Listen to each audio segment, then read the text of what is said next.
The People's Countryside The People's Environmental Countryside Debate Environmental Debate Podcast. The People's Countryside Environmental Debate Podcast. People's Countryside Environmental Debate People's Podcast. People's Countryside Environmental Debate Podcast. Who or what is the world's superpower? Is it good to be busy? Let's go again. This is the People's Countryside Environmental Debate Podcast, and no intro this time, straight in with a question. Well, I often say that, but William often waffles, and he might as well do the intro. Anyway, I'm Stuart the Wild Man Mabbott, one of the co-hosts. Who's William? I'm William Manklow. And can you tell by... But who's William? Who am I? Yeah. Well, I'm William Manklow. Yeah, but what do you do? I like to sit on chairs. Yeah. I like to Waffling? What do you do for a living? I like to look out windows. Yeah. That's the post coming through. What do I do for a living? I'm a photographer. I film. I'm a videographer. I edit. I create podcasts. I stand in front of people and do talks. I go outside and lead people on workshops. I used to do. Do you remember I used to do a photography meetup, a monthly photography meetup? You did. About 10 years ago, I think it was. Yeah. Where we'd just literally be a group of us, and it was the same group of people, and we'd meet up in certain parts, in a specific part of Oxfordshire, and just spend a couple of hours just walking around and photographing what we found. And I would lead these people and show them a bit of the history and encourage them. It kind of foreshadows the thing that I'm going to be doing, actually, in a way, the history of things. Yeah. So, yeah, that's who I am. Who are you, Stuart? Yeah, and my job is making nature part of people's daily life in as many ways as I can. So if you listen to this podcast enough, you often hear me explain that. Anyway, this podcast has evolved into listener questions being explored by William and I. They're not always relating to the countryside, but we always try and bring it back to the environment in some way. They're very rarely connected with the countryside, I'd actually say, these days. But it's what you, the listeners, want us to talk about. Not really a debate. It's more of a conversation. We got two questions today from Haiti. Never had questions from Haiti before. Two back-to-back questions from Haiti. So I do wonder whether you guys know each other. Who's the first question from, and what is it? Maybe they're neighbours. Maybe they're adversaries. Maybe they don't really like each other, and they're having competitions about the best question to send to the podcast. So the first one is from Ched in Port-au-Prince. Port-au-Prince. How are you pronounce it? Yeah, Port-au-Prince. I'm trying to do French. Yep. It's not good, is it? As you said, in Haiti. And there's a lot of waffling. Go on, crack on. Well, I do like waffle in all its forms. Do you like it with syrup on? Yes, I do. Yeah, maple syrup especially. Yeah, lovely. Yeah, exactly. Waffling. Well, you carried it on. Okay, I'm just going to say. Potato waffles, waffly versatile. Yeah, okay, two things. Advertising does work, and two, they're really good, and you can toast them. You can put them in your toaster. Waffling. Ched's question then: Who or what is the world's superpower? Well, want to have a go? Well, the really obvious answer to that question is the USA or Russia. You know, would you say the USA are still the world superpower, for example? I think if you want to go down that line, it's more of a US Russia coalition at the moment could be the power thing. Anyway, who would have seen that coming? Well, over the last 100 years or so, especially. But I mean, you could go a bit creative with this, and particularly what is the world's superpower? I think the world superpower, from a human perspective, is effective and inclusive community. Because once you have a community of people from all different backgrounds, mingling and talking and agreeing and disagreeing with each other and doing all that human stuff, that can lead to significant and progressive change in the world. Okay, you mentioned looking at it from a human perspective, an anthropomorphic perspective. Mm-hmm. Now, what I'm going to say, some people might say that this is outside of that thinking, but I think if you really understand anthropomorphic thinking, I don't think it is. I'm looking at the world as in the planet Earth. The you could say the innate capability of life on the planet that is a superpower. But my thinking is the superpower that governs. Okay, and you've got gravity, but you could argue gravity is in part enabled by the existence of the sun. Well, matter. Because we're matter. revolving around it, Yeah. and the the core of the Earth is having a thing. But I personally think the world's Earth superpower is a universal one. Whatever caused the Big Bang, whatever caused all this to exist, you got Andromeda floating towards us very slowly. That's a life force. That's a force that is beyond the Earth's remit, but the Earth's going to be impacted. So I would say there is no way of knowing until we know what's really going on in the universe. We don't really understand what's going on here. So I would say there's some universal power struggle that is the superpower. Yeah, the superpower of the planet, as you say. I agree with that, and I maybe go off on a different tangent to you in a way that that when life on this planet has, as we know it, we don't know anywhere else in the entire universe that this life exists. So it is a precious thing, but it's also a really fucking determined thing as well. That life has gone through so much struggle and test throughout the billions of years of history of life on this planet, and we are the sort of one of the pinnacles of that. That we've been able to actually evolve into something that's actually even aware. We're aware of our existence, which for billions and billions of years, life on this planet wasn't. But life does always find a way, and the planet has faced multiple events in its life. At one point it was completely covered in ice. One point it was actually quite a bit of it was underwater. The Cretaceous period, in particular, here in Oxfordshire, where Stuart and I are right now, was the shallow end of a tropical sea. It's not very tropical now, is it, Stuart? No. So things change, and that's, I think that's the power of this planet, I think. Yeah, you have turning it back to an environmental angle. So you've got the leaders, the decision makers, the polluters, the processes. If this really is the only life in our galaxy or the universe, that's quite a thought for the leaders to, you could be destroying the only life but life will continue after humans anyway. We haven't got to worry about that. Oh, life will definitely. But I remember Brian Cox saying about that whole idea is that if we are the only animals in the world, or the only life in the universe, and in particular the only really sentient life in the whole of the universe, because there could be life out there that's not sentient, it's not aware of anything other than its own existence, and sometimes not even that we are the only ones that actually can marvel at it. You marvel at, last night, the last sort of weekend or so, we were recording this at the beginning of March. There has been this sort of what was being classed as the parade of planets, where visibly from the northern hemisphere especially, I think it's all the whole planet, was that there was a lineup of planets in the sky, and I always marvel at being able to see, like, Jupiter, for example, or Venus, or the moon.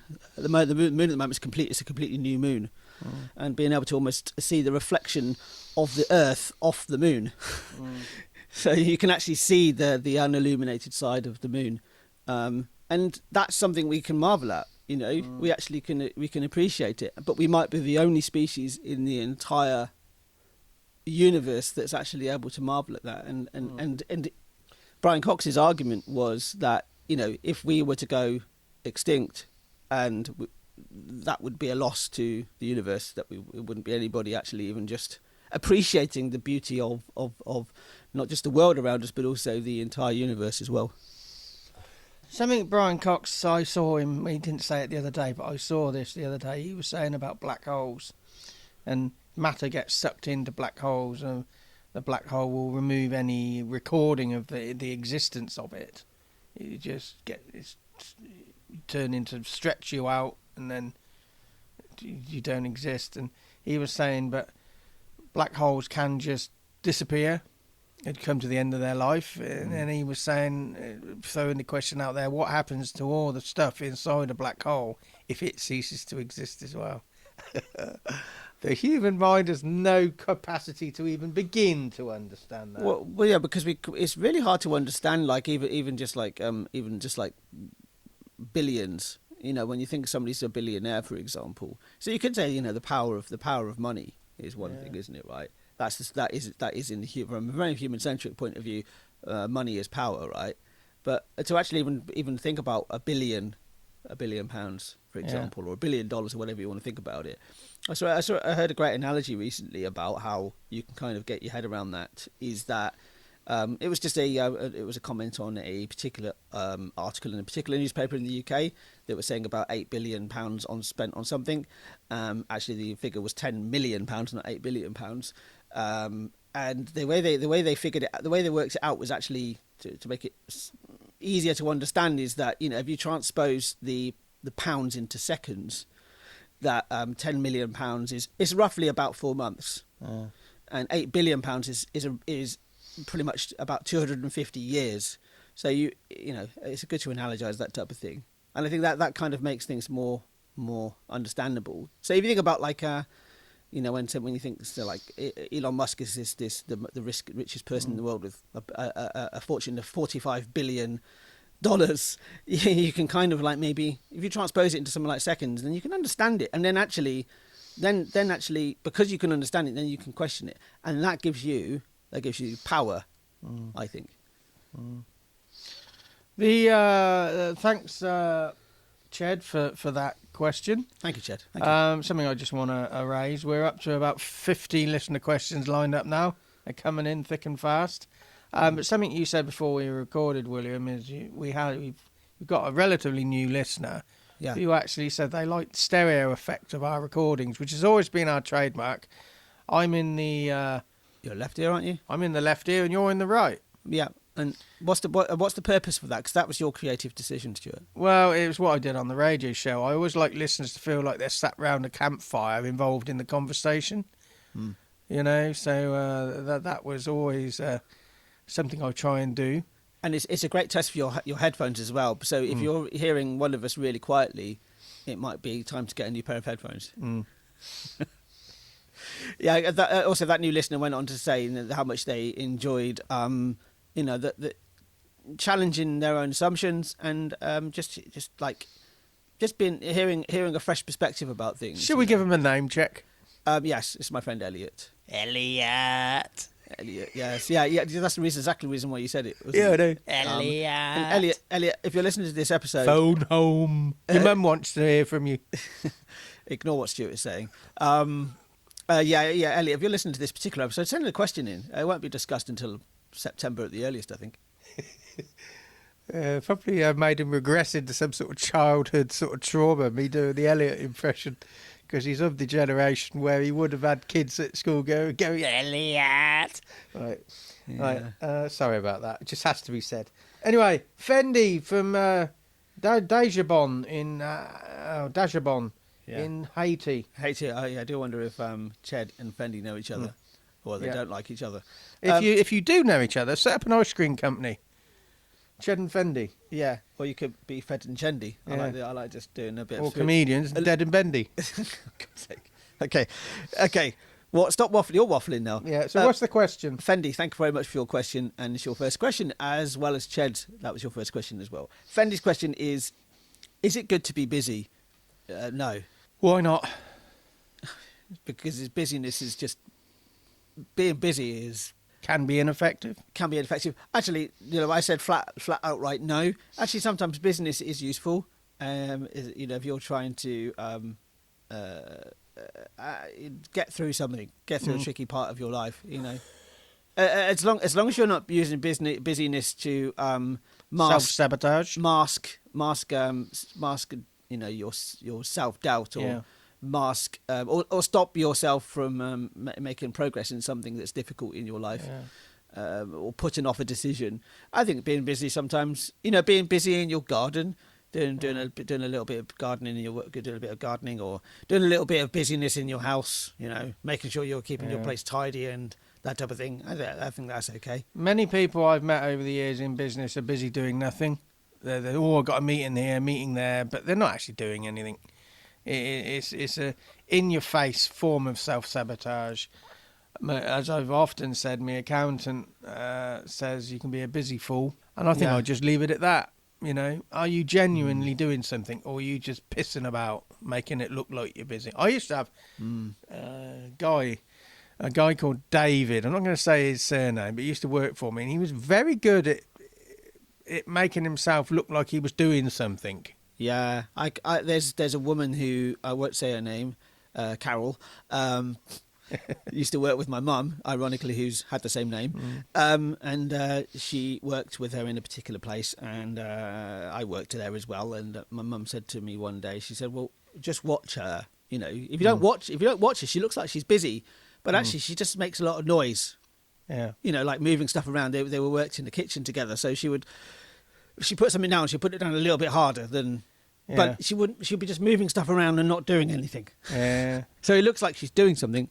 If on the casual observer, she's working. She's not just working. She's busy. Yeah. But she wasn't at all. She wasn't doing anything. She was doing fuck all. She's the sort of person who'd actually be meant to be working, right? Okay, just picture this. She'd be led back on a deck chair, right? Right. Getting a bit of pushing up some Zeds, but have a piece of string caught around her big toe. Yeah. That would be the other end of the piece of string would be tied to a bunch of tin cans. So even if she was sleeping, her big toe would keep moving to keep rattling these cans. Yep. Yeah. Pretty that much. Sort of person. But go back to the question again. Is it good to be busy? It all depends on all depends on why you're being busy. I think if you're trying to process something, sometimes process loss, for example, keeping yourself mind occupied can be a good thing, because you could end up going down the rabbit hole of overthink. So turning this round to environmental, how can we be effective and not busy combating climate change and giving a balanced commentary on how we should be living and could be living? I was just thinking of the idea of activism. I heard a conversation on an American podcast recently, which I've been listening to a bit recently because of what's happening in the US, and I've got friends over there, and they were saying about if you're an activist, you need to allow yourself time to do stuff that's not activism. And you can easily get stuck in that. That's called regeneration in activist circles. Regeneration seems like a big term, though, doesn't it? But it's in there. It seems a bit over the top for me. Just give yourself time just to do something that's not activism. They cited the photographs of Martin Luther King out partying and dancing. That's not activism, is it? No. So you need to regenerate. I'd just use the word regenerate. But you need to just do something that isn't just that thing. And activism is, especially if it's something that's really, really, really a bee in your bonnet and really is important to you. You can put so much of yourself into it and be really busy with it, but actually you miss opportunities. For example, that if you're talking to somebody about an issue that means something to you, you might. If you continually are in it all the time and not just you're in the same circles, you're going to have the same conversations, and you come up to somebody who doesn't understand what you're talking about, who hasn't even considered what you're thinking about and considered this is an important subject. You'll talk to them like they should know what you're talking about, and that can put somebody off. So actually, to have a time and break away from it is really important, and that stops you being busy.